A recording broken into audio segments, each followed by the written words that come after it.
예, 아까 엔진 얘기가 말씀드렸는데 이 제트기 엔진의 이제 풀리지 않는 모순이 뭐냐면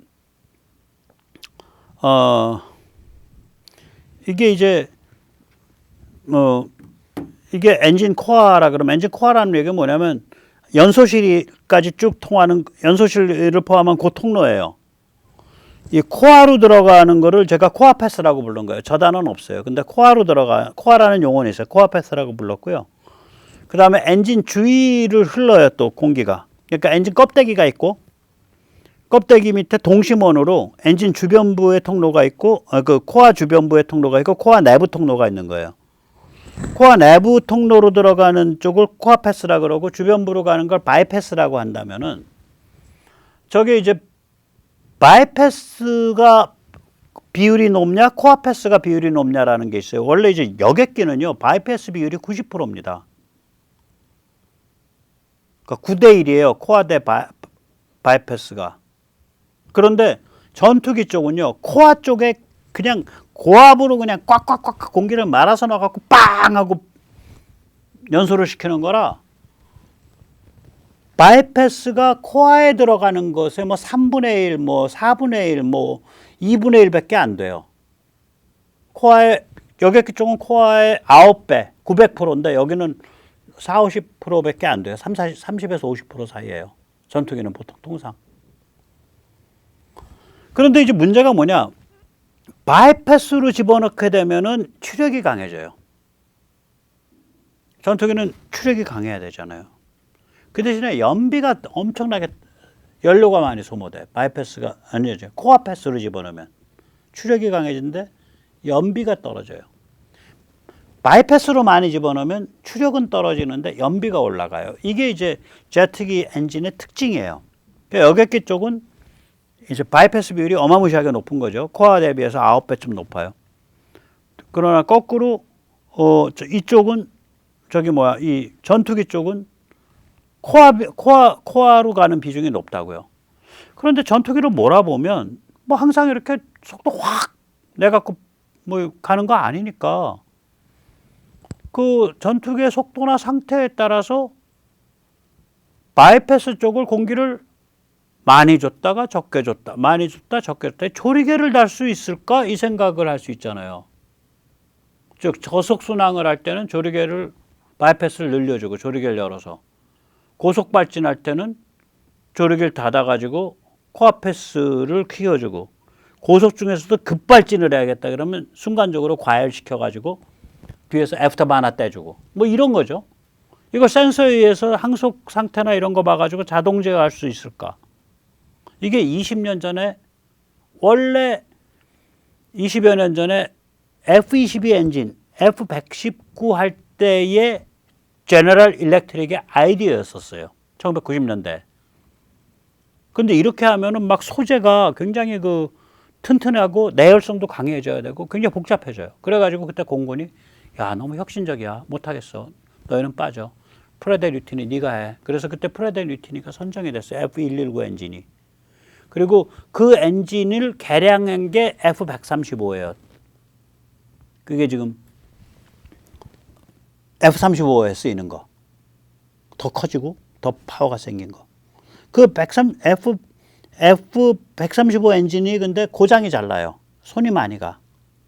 그래가지고 그 엔진을 요번에 다시 손을 보면서 이걸 어댑티브 사이클이라 그러는데 이 조리개를 저게 조리개인지 뭔지 모르겠어요. 아무튼 제가 편의상 조리개 닫았다 열었다 하는 저런 식으로 해. 그래서 그걸 요번에 개발에 성공한 게 G인 것 같아요. 그러니까 다시 G한테 돌아온 거예요, 패가. 원래 저 아이디어였었는데 30년 만에. 그래서 G의 실험에 의하면 저걸 하니까 항속거리가 30% 늘고요. 고속 발진을 했을 때의 스러스트가 20에서 40% 늘고 추진력이. 연비가 25% 늘고요. 열 관리가 100%가 더 잘 되더라 이거예요. 왜냐하면 바깥에 시원한 공기가 많이 지나가니까. 그리고 소재 자체도 늘어났고 내열성이. 그래서 G 쪽 자료에 의하면은 개발이 대성공한 걸로 나와요. 그 대신에 프레드 류티니는 조용하고 있어요 지금.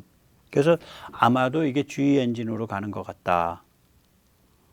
예, 우리가 KF21 줄 잘 썼죠. GE 엔진. GE가 저렇게 가면 이제 저 엔진이 F-35 개량에만 쓰이는 게 아니라 조금 이따 나오지만 저게 이제 그 아까 봤지만 저 엔가드 그러니까 차세대 전투기에도 쓰이고 그 다음에 조금 이따 보게 될 저기에도 쓰여요. 저기 아까 그 뭐죠?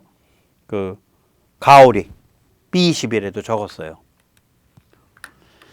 이게 굉장히 지능적인 전략이에요. 일단 한번 크기를 한번 보시죠. 크기가 한 70.5% 정도, 0.75배 정도 됩니다. B2에 비해서 B21이 오히려 작아요. 그리고 B2는 엔진을 무려 4개나 쓰는데 B21은 저 엔가드 엔진 하나만 써요. 그러니까 싸고 작고 그 대신에 뭐냐? 통신과 지능이 어마무시하게 들어가 있어요. 그리고 엔진이 저게 열효율이 워낙 좋으니까 아까 그 엔가드 엔진이 열 관리가 잘 돼요. 100% 장기적으로 엔진을 뗄 수 있다는 얘기잖아요. 살살살살. 그러니까 거기다가 엔진 하나만 떼니까 열로 작게 뗄 거 아니에요. 그거도 장기 채능이 가능한 거예요. 그럼 쟤는 그거도 장기 채능하면서 뭐 할래? 스텔스 폭격은 뒷전이야. 하긴 하는데 그건 별로 안 중요해. 네트워크 허브, 하늘의 요새. 스텔스로 떠 있으면서 전장 딱 내려다보면서 여기 딱 그 쿼터백 하는 거예요. 쿼터백. 무기 적재량은 그래서 B2보다 절반밖에 안 돼요. B2가 무기 적재량, 그러니까 내부에 아무튼 뭔가 이렇게 실을 수 있는 게 6만 파운드, 약 30톤을 실을 수 있는데 쟤는 한 15톤밖에 못 실어요. 비행기 엄청 크거든요, 저거.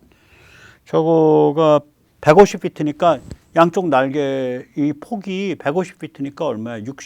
150피트니까 45m예요.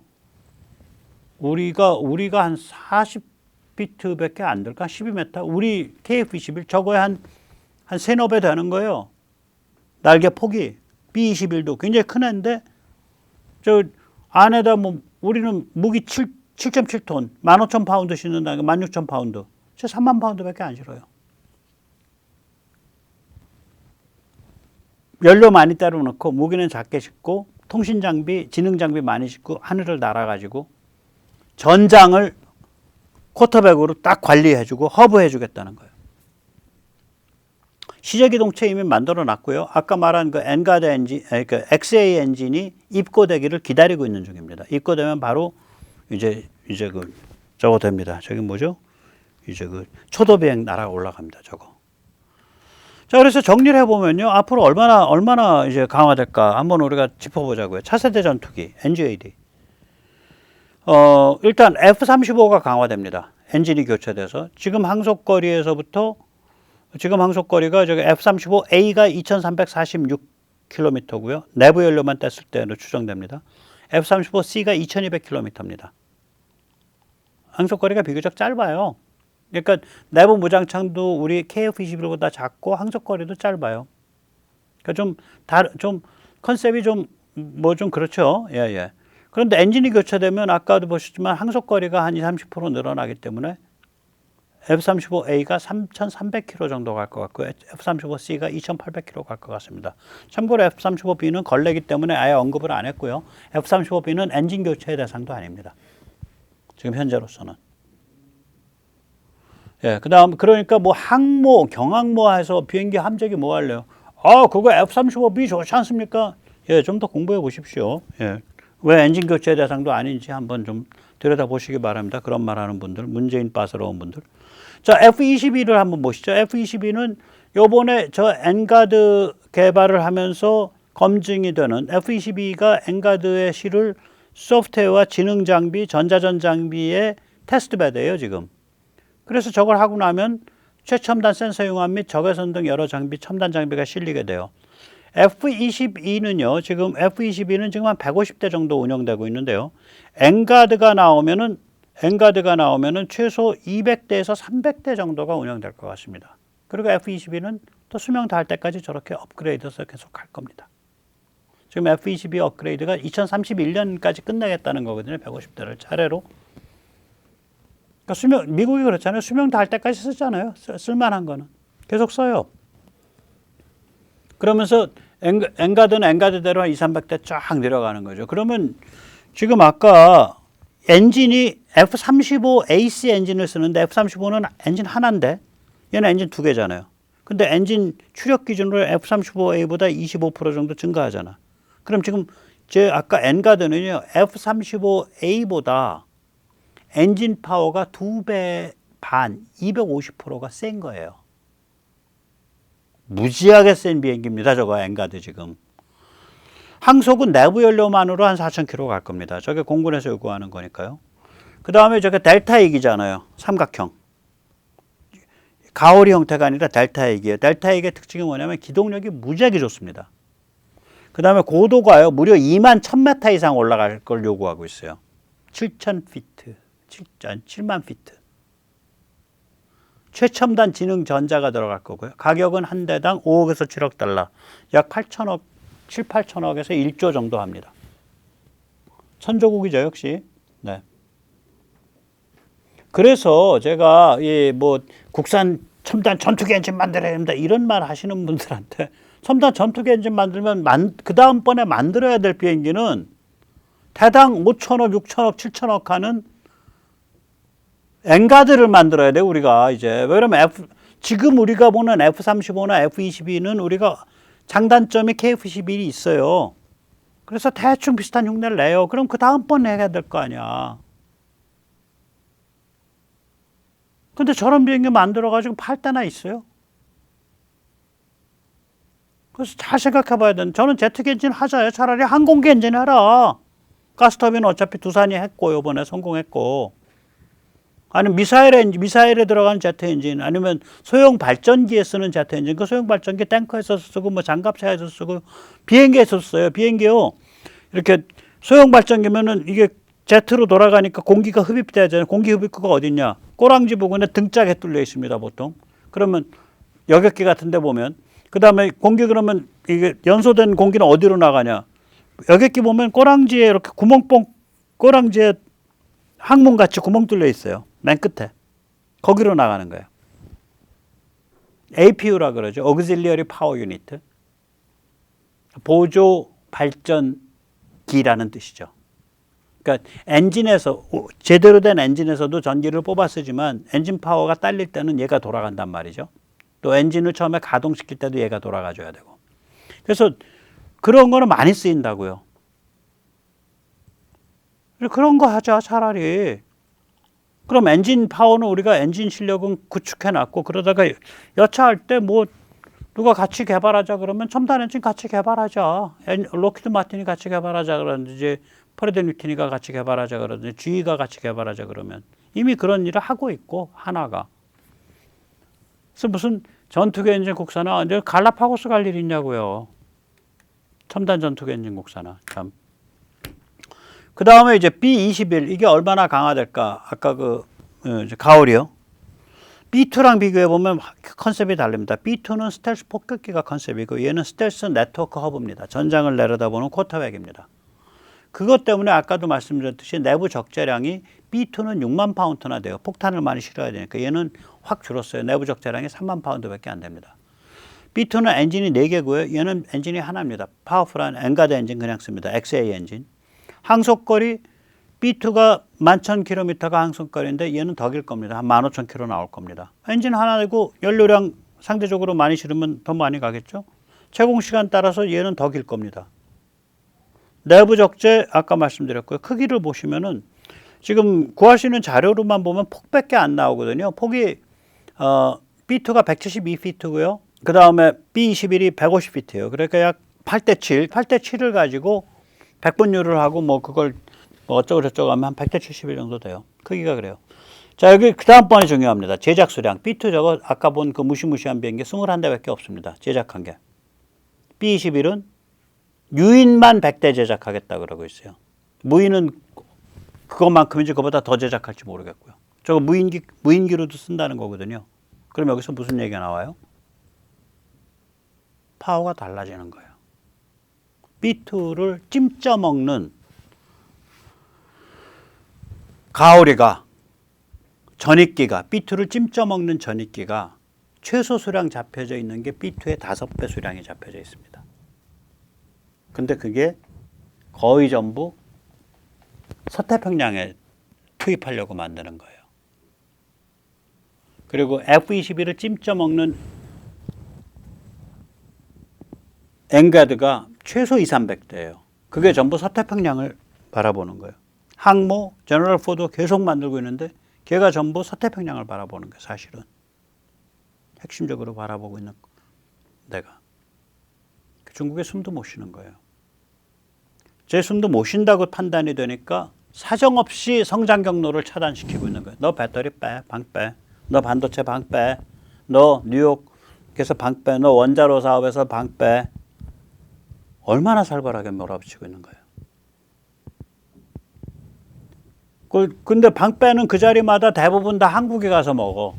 방 빼서 나오는 룸의 절반 이상은 한국이 주워 먹어요. 거기다 한국은 군수산업도 해. 그래서 미국 무기랑 합이 맞는 무기를 가성비 좋게 필요한데 그냥 금방금방 공급해줘. 그리고 자기 무기도 개발해서 뭐 이런 뭐 B-21에 해당하는 거 뭐 그 다음에 뭐 엔가드에 해당하는 거 이런 건 안 만들지만 바로 그거랑 같이 움직일 수 있는 그거를 인류라 그러면 1.56 물건을 만들어서 같이 가. 드론 같은 거는 더 나을 수도 있고 부분적으로. 이런 파트너가 어딨냐고. 그러니까 이제 아까 말씀드린 대로 미국이 중국에 향한 두 개의 전략. 하나가 성장 경로 차단. 두 번째가 그래놓고 군사력으로 완전히 압도해 버리겠다. 거기다 한 전략이 더 합쳐질 수밖에 없다. 그건 뭐냐? 한반도 분단고자 허물어 버리겠다. 북한 자유화시키고 한국이 한반도 전체를 주도하게 하겠다. 그렇게 해서 한국이 강화되면서 그게 그냥 중국을 향한 어마무시한 심리폭탄 쓰나미로 작동하게 만들겠다. 이 전략이 필연적으로 따라갈 수밖에 없다. 왜냐? 우리가 그렇게 움직이고 있으니까, 우리가 그렇게 믿고, 우리가 그렇게 이야기하고, 우리가 그 방향을 향해서 나날이 힘이 강화되고 있으니까.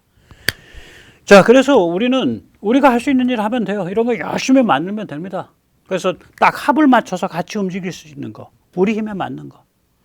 우리는 미국이 쓰고 있는 방위비의 20분의 1 쓰고 있습니다. 미국이 1000조를 쓰고 있는데 우리가 50조 쓰고 있어요.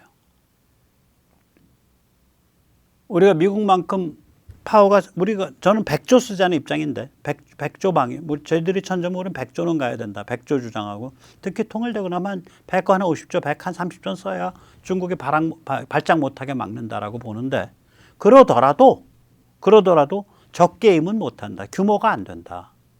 그리고 그 게임 해봐야 그 게임의 최일선 회사라고 하는 아까 록히드 마틴이 연매출이 100조가 안 된다. 삼성전자에 비하면 난장이다. 민수에 비하면 난장이다. 우리 민수를 첨단으로 계속 끌고 가면서 그 민수 첨단의 파워에 나오는 힘으로 아주 여유 있게 남보다 훨씬 짧은 시간, 훨씬 작은 돈으로 툭 미국에서 하는 첨단 거 보고 거기서 컨셉 따가지고 저거 우리한테 맞는 것 같아. 툭. 그렇게 우리는 개발해 가면 된다. 네, 오늘 여기까지 모시겠습니다. 감사합니다.